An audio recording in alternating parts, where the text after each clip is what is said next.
Hey, how's everybody doing? Good to see you. Let me pause the jams. Oh my gosh, just reminds me how much I love funk.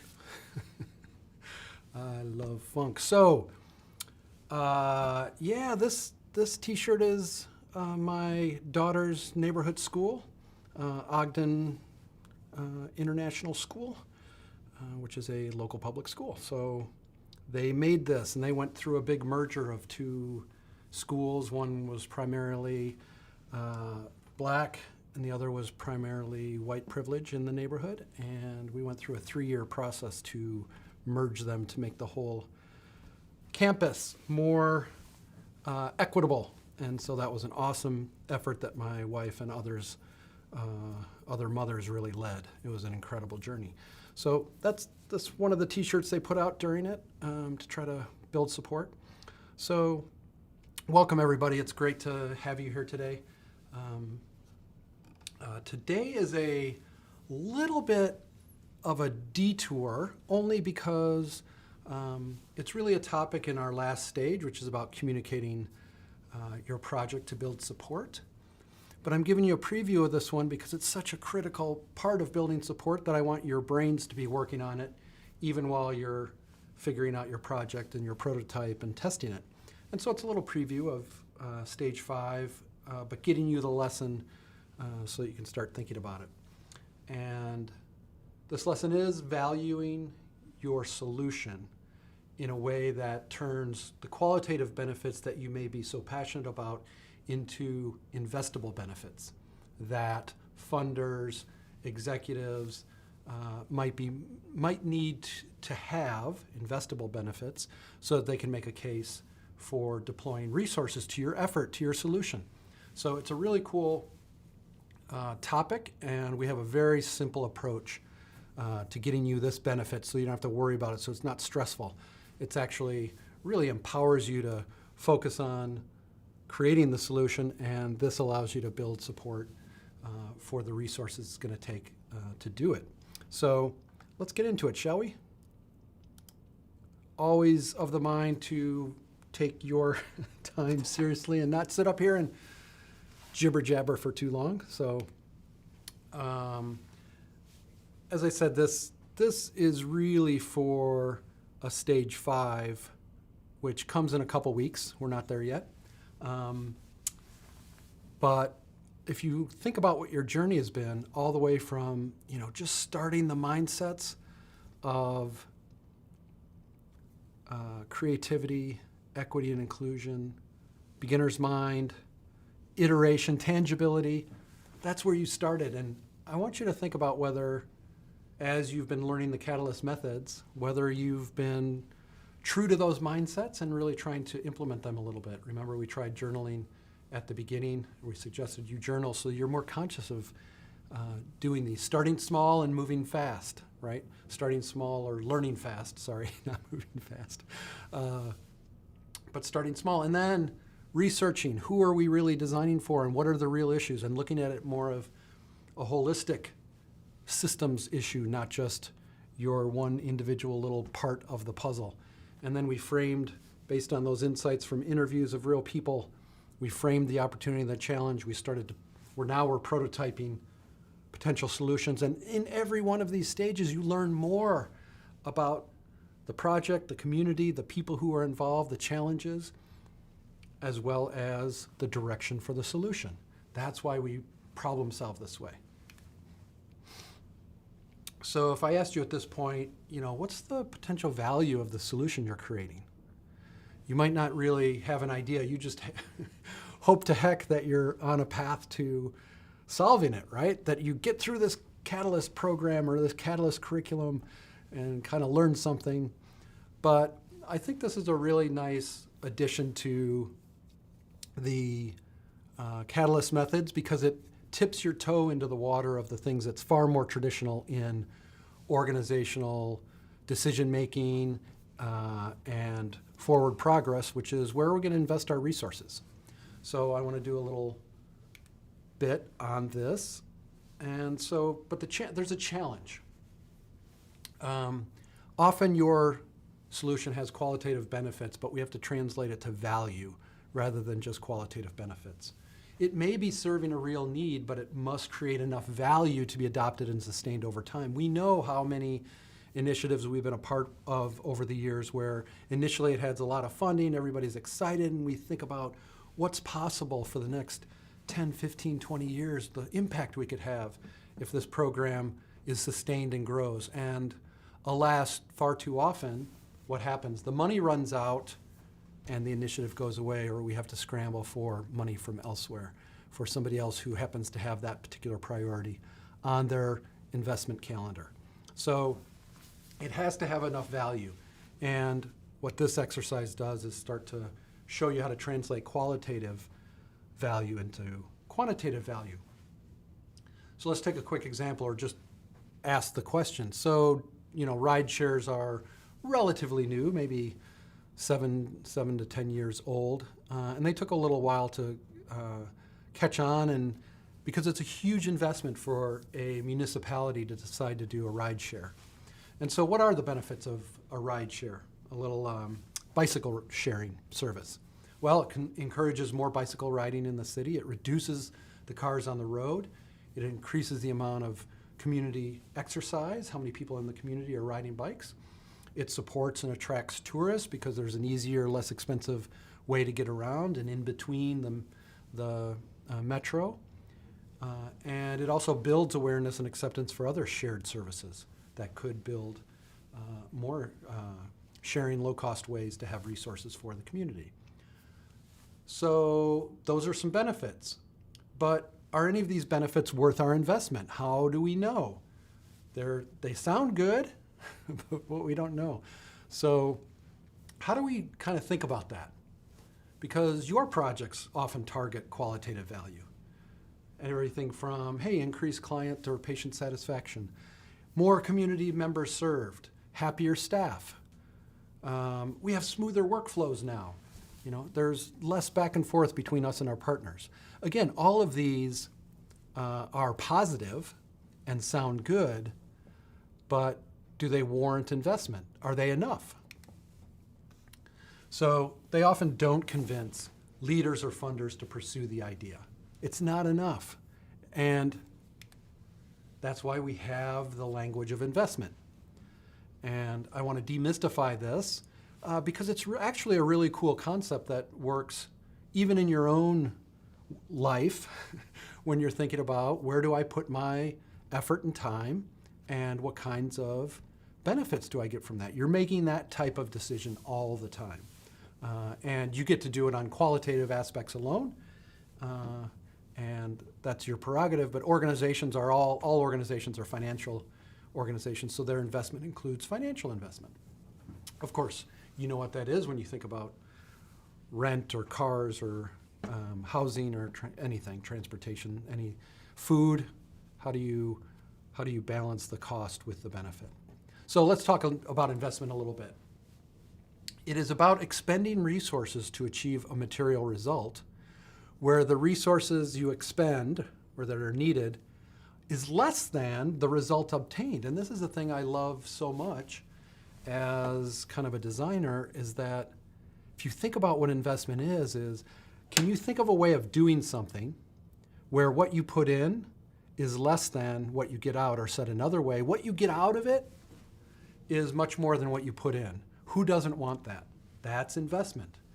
And so the benefits exceed the resources needed to achieve them. And this is where the phrase return on investment comes from.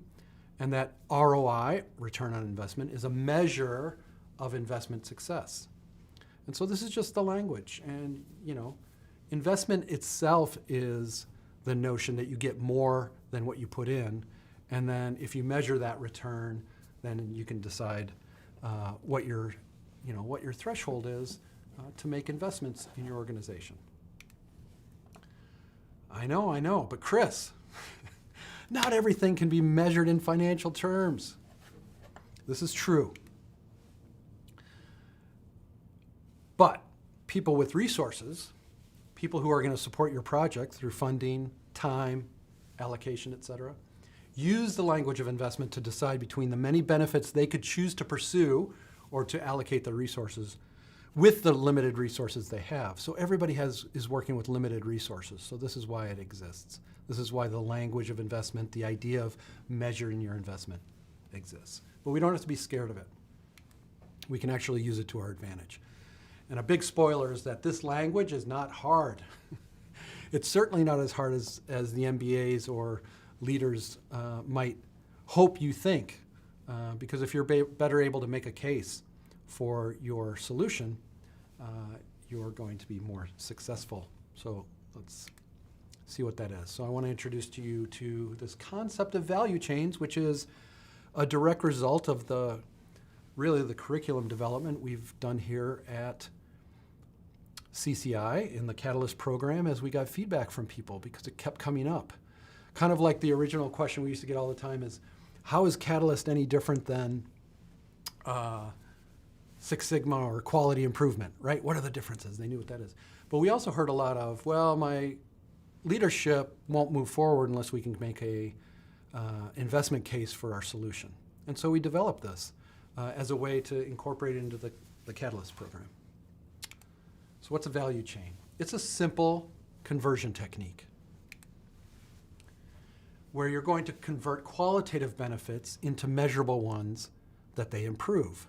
So there's a relationship here. You're converting those qualitative benefits that are much more easy for you to articulate, and you're going to convert them into quantitative or measurable benefits or aspects to make your case. And you're going to base your value on the measurable one, not on the original benefit. Okay, let's see how that works.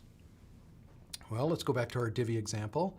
So we have our qualitative benefits. What if we picked one of these?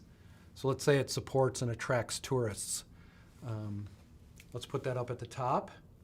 Let's try to figure out if we can make a case for the value of a bike sharing program. Supports and attracts tourists. How tangible is that? That's not very tangible. That's great. It supports and attracts tourists. Who cares? You know, what can we translate that into? Can we convert that into something that we can get closer to value? Well, we also can think about it. One thing it does, and it shows in our data that we've got, that it increases casual weekend tourists from around the area. So it doesn't really make that big of a difference from people coming around the country, but maybe it draws other people because they're like, oh, I can pop over to Oakland or San Francisco and get around that area. I'm going to pop over there and have a great weekend just biking around the city. Well, then the question is, how tangible is that? It's not very tangible. I mean, it increases it, but okay, what's the value? Well, if we could say maybe the average tourist spending if we knew the average tourist spending for a weekend stay, we could kind of multiply the increase times the spend and get a value for our bike sharing program initiative. So then we ask the question, can that measure easily be converted to financial value? And in this case, as I went down the line, down the chain, and said, what's our average tourist spending? See, I'm converting it. Yeah, I can see where we could make a case for that. So then maybe we say a 1% increase in weekend tourists with a $750 average spend gives us X million dollars in increase annually for the impact from doing our rideshare program. Now I'm making, I have no footnotes because I'm making these numbers up for the sake of our example. So the value chains work like that. There's a benefit, and you can translate or convert it to the improvement of another measure, and then you can ask, can I value that measure fairly easily? And if so, you can do the math, the simple addition and multiplication to create a value, and imply that benefit imply that the solution not just does that benefit, but there's an actual financial value to it. So start with the benefit of your solution. If you can't estimate its value easily, then convert it to a measure that it would impact. And then ask the question, can that measure easily be converted to financial value? Yes, well then calculate that value and use it in your presentation and make the case. If it can't, ask yourself, can I convert it to a different measure that it might impact? And there's lots of things you can think of different benefits, and you can think of different measures that could impact. That's really where the ease or creativity comes into this step. So you convert it, and then you ask that question. You go step back. Can that new measure I'm thinking about be easily converted to financial value? If the answer is yes, then calculate it and use it in your presentation. If the answer is no, think of another one. So it's iterative until you find one that goes from the benefit of your program that's qualitative to finding a measure in your organization or community that people care about and that you can quantify, and then use that in your case. So it's just a multi-step process of conversion. Okay. So repeat that until you have a rough financial value you can use in your case making. So let's do a couple examples. I'm just going to go through a couple of examples. That's all there is really to it. But it's a very powerful technique. And so most of it is figuring out, can you guys not hear me? Let's see. I just saw a quote come in. I'm going to take a quick break here. I think I would have heard from people that you can't hear me. So Veronica, you might want to just check. Sorry about that. Maybe I'm not very loud, but I haven't heard any other complaints. Okay, I'm going to continue. So let's look at some examples. The best way to do this is to kind of figure out sorry, I lost my train of thought. Okay, let's look at some examples. In this first one, let's think about if we had a project that increases our client satisfaction. So increased client satisfaction, that doesn't really give us anything we can think of. So let's continue with that. Great. Let's convert it. So if we have increased client satisfaction, what does that mean for something else in our organization that we care about? Well, they're more likely to show for their visit if they're not worried and they like going there. So obviously, showing up for a visit is a good thing, and no-shows are definitely a thing that we can't stand. When somebody doesn't show for an appointment, it wastes our resources, right? Somebody's there in order to serve that person, then they don't show. So that's a great one to look at. So could we calculate the percent reduction in no-shows when client satisfaction goes up? And actually, yes, that's a measure we've been looking at. And so we know that current no-shows cost us roughly this amount of money. Therefore, if we estimate the reduction in no-shows, say 1%, 2.5%, again, these will all be dependent on the industry and the model and the organization. That simple calculation of X times Y gives you a value, and do it on an annual basis over 5 years, et cetera. And so this simple way of calculating value, then you can use it in your presentation. So let's look at happier staff. Because some people work on, how do we improve the qualities of office life, right? And have happier staff. Well, if we have happier staff, which is not a thing that you can value directly, we do know that people that are less likely to quit when they're happier or find be looking for some other opportunity. Therefore, there's an X reduction in turnover, X% reduction in turnover. Oh, well, and turnover is a metric that we often track at an organizational level. That costs us X% per position. Therefore, the X times Y gives us a potential impact. Do you see how that works? If you're listening to this live, then go ahead and ask any questions you have as this is coming up, if I'm being obtuse about any of this. Sorry I didn't take these out, but this is just a little logic chain. Happier staff, it means people are less likely to quit. From testing, we know our estimate is that when we have every increase in staff satisfaction reduces our turnover by X%, and turnover costs us a certain amount. X times Y is the value. How about better client service? We want to provide, our solution is going to get us better client service. We're improving client service. Who couldn't be for that? Yeah, but is it worth it? Well, it increases client satisfaction if we improve our services. And we know when people come here and have a great experience, then they tell the community members, and there's very positive vibe in the community, and we get referrals.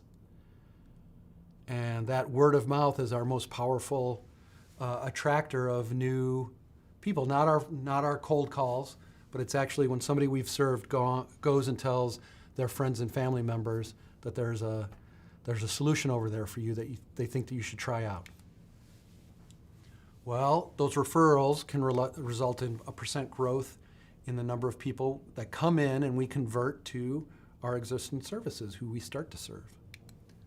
And we know that we get this amount of funding per client, and therefore maybe for pitching our improved client service, we're going to say we get, this is the impact of the improved client service because we'll be able to serve this many more people, and the value to our organization is whatever, $2,500 per client per year from our funders, and this can make that case. Okay, so a little summary of how to do this. You need to brainstorm the qualitative benefits of your initiative or your solution. What are they? What are the benefits of doing this, right? And then select one of those, kind of talk about them a little bit, select one of those to try to value it.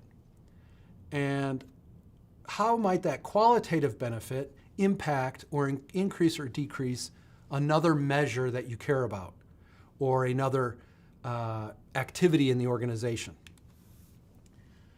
If that's not working, can you convert that to value? If it's not working, try a different benefit, and this is the iterative part, until it impacts one that you measure that you're like, oh yeah, we track that. Oh, that's good. We can tie this benefit to that measure, and we can calculate the increase or decrease of that measurable benefit. And then we can make an ultimate calculation of value that can be used to make our case. So, quick little checklist of how to go through that with examples prior. We also put together this spreadsheet, or sorry, this quick worksheet, which allows you to go down from the top. These are columns, and each one would be a different example to try to suggest that it is an iterative nature to get one that really resonates. But the example column at the front, increased patient satisfaction, which is more likely to show for a visit, which reduces our no-show rate. There, we got one that we can convert that to value in our organization. What's the potential impact of our initiative on that, and a final value. So we'll put together this in a Miro board where your team can practice this. And again, I'm providing this overview of the value chains and valuing your solution now, but you're going to be using it when we build our final presentation deck. So this is one of the core slides. What is the value of your solution as part of the benefits? And you'll be using it in the coming section. So I'm going to stop there and take questions. We've got about 5 minutes left before half the hour. Thanks for checking in on everybody being able to hear. Sorry, Veronica, you were having challenges. Rigo says, for some of these results, we may not have this at the end of our project. Would you say to add this as value we can focus on later down the line? Okay, I would say, and we will be able to work with you more as we do our iteration towards the end, but I would say you should always be estimating this. Even though you don't have the actual measures, it's a funny thing to say, but you don't have the actual measures, but you can always estimate them. And this is one thing I think, to be perfectly honest, it's one of the things that MBAs and business people and executives do well, is they just make models that estimate things and tell you that this is an estimate. We're not sure about it yet. We're going to be taking data to verify and adjust these numbers. But modeling it really gives you a look into the potential value in future, and you can gain momentum for your project even though you don't have the final numbers, because it's a narrative, it's a story, and people love to better understand your project through a narrative, through a story of what makes sense. And this happens to be a financial narrative, which is how the benefits translate to value for your organization or for the community, et cetera. And that value is something that funders can relate to. So that's, ask another question, because I think that's really good. But I think, again, not this week or next week, really be working on your solution and your prototype and your testing. But as we get into making a case, you're going to estimate this no matter what. And we're going to show you how picking through the benefits of your project and the possible measures, we can always calculate and estimate a financial value. And then, yes, putting in the mechanisms to measure will be important. So, for example, Rigo, now I'm making the connection between what your project is basically about this, right? And I was thinking about you yesterday when I was pulling this, tweaking these slides from last year. I was thinking about you because your project is kind of like, how can we value the benefit of our work? But think about prototyping that model, that calculation, in a couple different ways. It even better helps you think about the possible kinds of data to collect or the kinds of ways to convert data that you collect into value that you can make a case for.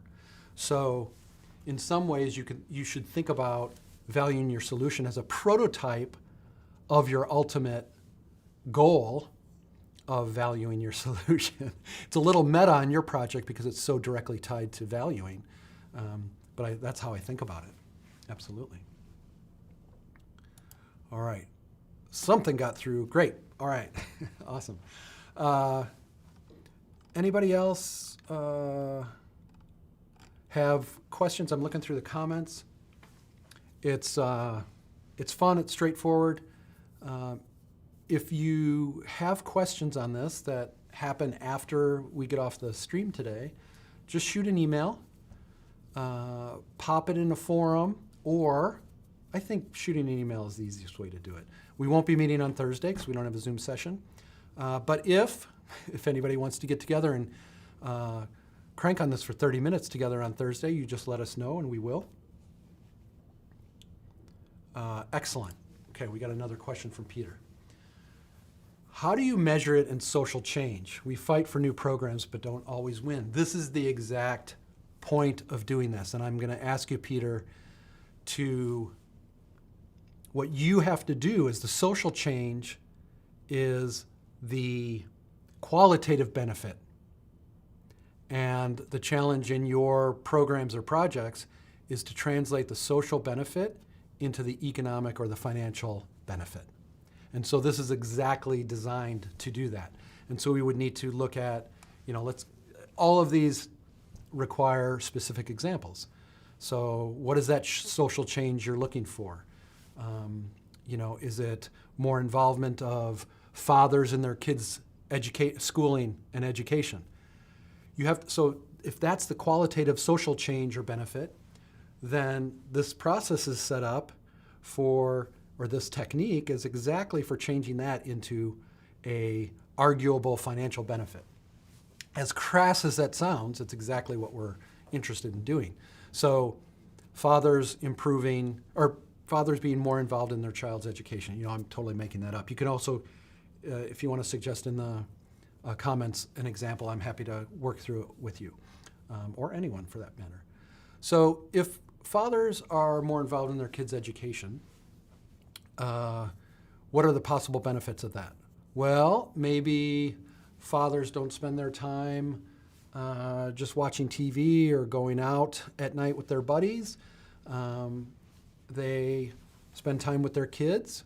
Maybe that decreases the number of broken families, or maybe it improves the academic outcomes for the children. Maybe it increases the amount of volunteers in the local school system. So there's all sorts of potential other impacts of when you're successful in that social change. And that's the point. And then I would convert one of those that resonates. I'm brainstorming here, right? Brainstorming a person of one. You'll do much better with your colleagues. If I had your colleagues here, we could brainstorm a lot more and have 50 ideas. But it's taking that social change, converting it to something else that is measurable, and making a case that fathers involved in their children's schooling improves this aspect by X percent, and that value is so much, right? So that's how this works. That's what it's set up for, that question right there. And when we are in next session, obviously we will be able to spend some time with this with you together. I always remember in the live workshops we did in person, this was a great one because you could go around, you could see them using the value chain worksheet to work through it, and a lot of teams had some good breakthroughs. So highly recommend you take a shot of this with your team whenever you have a chance. Again, these can be done now, they can be done right after you do your prototype and your test, but use it to your advantage. And I should also say, as a final note, this works in other aspects. I think, Peter, you were alluding to that. We have a lot of places where we're advocating for qualitative benefits, and we fail to get the resources we need. So, in fact, doing a special workshop on this with the Catalyst or the CCI community would be great, because I think it is a missed opportunity in many organizations who are advocating for social change, translating those benefits into ones that can move funders, along with the other techniques we use in the next phase, where we talk about creating a narrative that really engages someone in wanting to support your solution. So, great. One final thing, and then we'll say goodbye.